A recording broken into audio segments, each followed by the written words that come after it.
Our next speaker has sort of flown back to Hong Kong for this. He has a bird's eye view of the business, not only because he's in the business of flying, but because his job is to fly around the world to work with multinational corporations, governments, regulators, and nonprofits to improve their understanding of cutting-edge technology. So his company's technology has redefined what was possible, inspiring a world to go beyond limits and to be able to capture what once was out of reach. He is Michael Perry from DJI. So put your phones in flight mode and welcome Michael. Hi everyone, thanks so much for coming out tonight. Hopefully you're enjoying your champagne and canapes. First of all, amazing, hard act to follow from Yacht, but I actually don't have as much hard information out of as Yacht does, and I have a few points that I want to make. But first of all, I want to define what we don't know, because the internet has been around and something that people have been using for the last 20 years.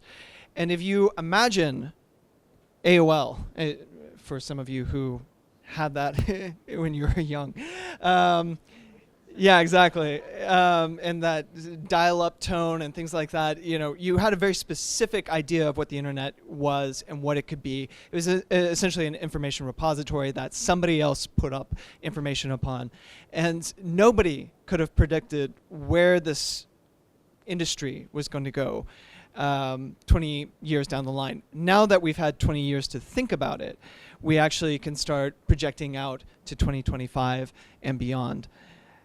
I think in the drone industry, the aerial industry, and largely the robotics industry as a whole, it's not been mainstream enough for there to be concrete understanding of what the direction of the technology is going.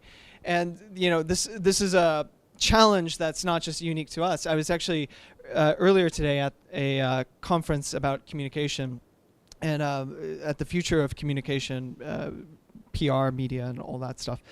And somebody asked the question, at what point is an algorithm going to replace PR people? Because right now most stories are written by computers, and you know, you can translate and localize things using Google Translate and several other things. Everyone's like, oh, it's never going to be as good. There's always got to be human element to it. That's talking about right now. 5 years down the line, what you guys are doing is going to obviously completely change that industry, revitalize, change the way that people are using technology, destroy a lot of jobs, create a lot of jobs. It's going to be pretty disruptive, as the term typically goes. We think the same thing is happening with our aerial platforms. Right now, conceptually, the idea of having, you know, essentially what is a drone? Everyone is thinking specifically about a camera that is able to fly, and you know, if you look at the marketing materials for most organizations, the idea is being able to capture yourself. Selfie is now such a prevalent concept that they actually translated that to drones and thinking about dronies. And that's actually a marketing term that most people use to try and sell this technology.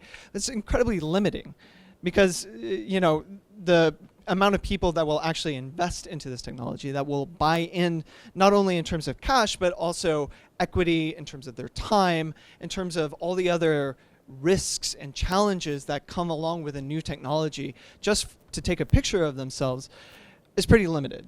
But if we broaden the category and start thinking, you have a node that can be anywhere in 3 dimensions. You can have something that can autonomously go any place and capture information or send information. That's when the opportunities start getting really interesting. So we hear a lot of hairy, crazy, exciting, stupid ideas of what drones can do and what people want them to do.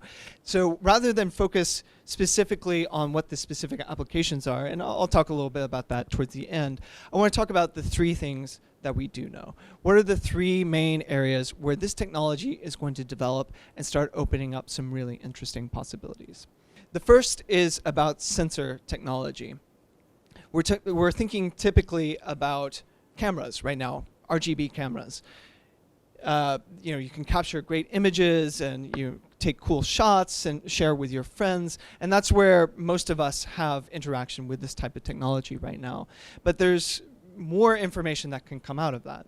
Already, we're seeing a wide variety of amazing applications just using this type of technology to create 3D models.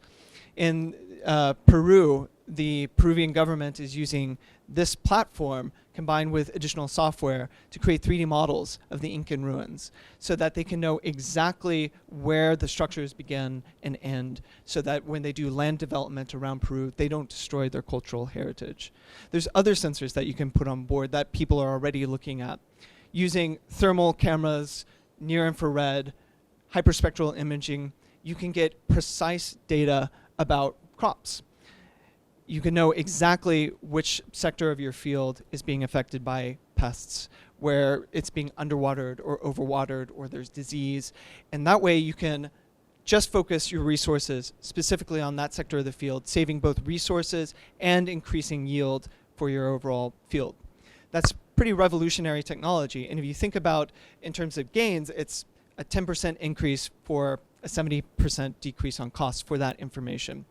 Typically right now, you have to hire a satellite for $10,000 an hour in order to get that same level of information, but at much broader variances, so 1 meter accuracy versus a few centimeters of accuracy. So that speed of sensor information that's going on board this technology is only going to increase, and it's only going to become more useful, more integrated into the types of information that a wide variety of users are going to need.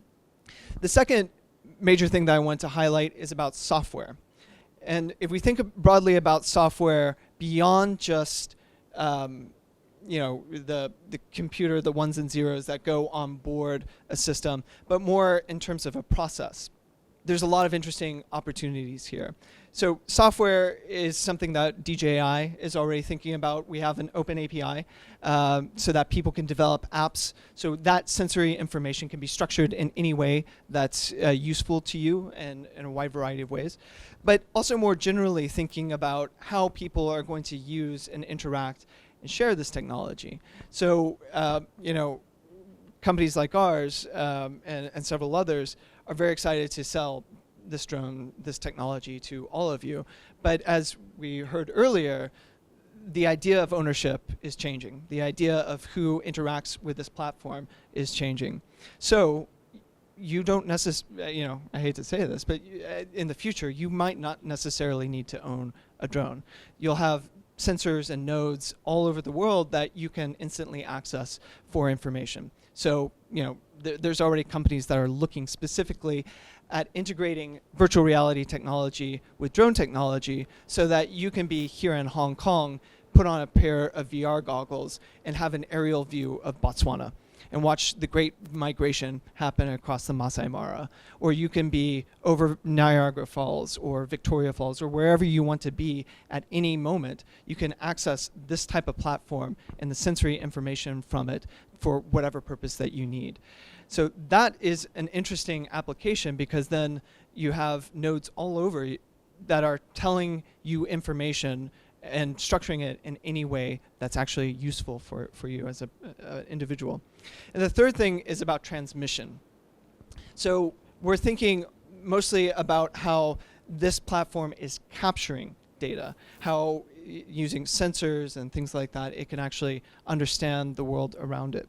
But there's some other really interesting things that can happen when it starts sending out information as well and receiving different types of information.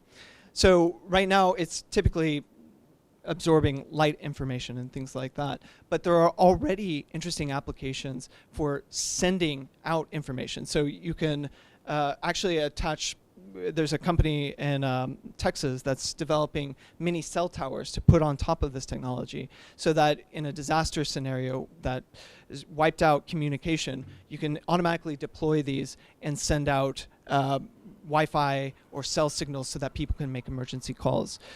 Facebook and Google and several others are already looking at transmission technologies, high-flying altitude drones that are able to send out internet to areas that don't have the infrastructure in order to wire their city effectively to the internet. There's other types of information that I can both transfer and receive. We've seen an interesting application that a company is developing for marathons. So using sensors on board, some of the biometric data that Lars was talking about at the top can be sent to the drone so that if you're in a marathon and suddenly your heart rate goes up, or the saline in your sweat starts getting too high, or any of the information like that, we can know preemptively that there's going to be a problem, that the person is going to perhaps have a heart attack or heat stroke or something like that. And a drone can then automatically be deployed to deliver the paddles of life, or hydration, or a wide variety of tools where you have a dense amount of people in a complicated scenario, and automatically the platform arrives and provides life-saving support. So all of this is the things that we know, but obviously right now the most advanced technology is typically in something around this size. It's about 1-2 kilograms in terms of weight. Who knows what the future will hold? I mean, this platform could be like this in a few years, or it could remain the same size. It really depends on how the technology develops. This platform is really a congregation of a wide variety of technologies and developments. We've got chips on board, we've got gimbals and gyroscopes on board, and those have really been driven by the decrease in size, the decrease in cost has actually been driven by the cell phone revolution, the smartphone revolution that has empowered small devices to be even more intelligent. There might be another wave of technology, whether it's we don't have mobile phones in the next few years, or biometric data, or a wide variety of sensors and transmission technologies that will go on board this technology that will make it smaller, smarter, and more efficient. So we're really excited about the future of the technology, but the key thing that we think is really driving this is you. It's people like you that are getting your hands on the technology and coming up with that application. It's very common for us to hear people who buy an aerial platform just for fun. They want to fly it with their family on vacation or whatever, and then they start using it and start realizing what are the possibilities. There's a firefighter who actually had Phantom in his truck from a day out at the beach with his family, and fire broke out in his hometown in Connecticut. He automatically deployed the Phantom and was able to get instant information about where the fire was spreading so that they could send in their fire team to the right place where they knew it was safe.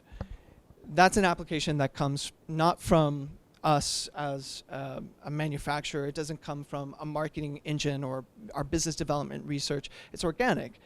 And that's where we think the power of this technology, of smartphones, of software, and all of these different things are really going to come from, is from individual users who are trying the technology for the first time and having the bright, hairy, crazy, stupid, awesome ideas.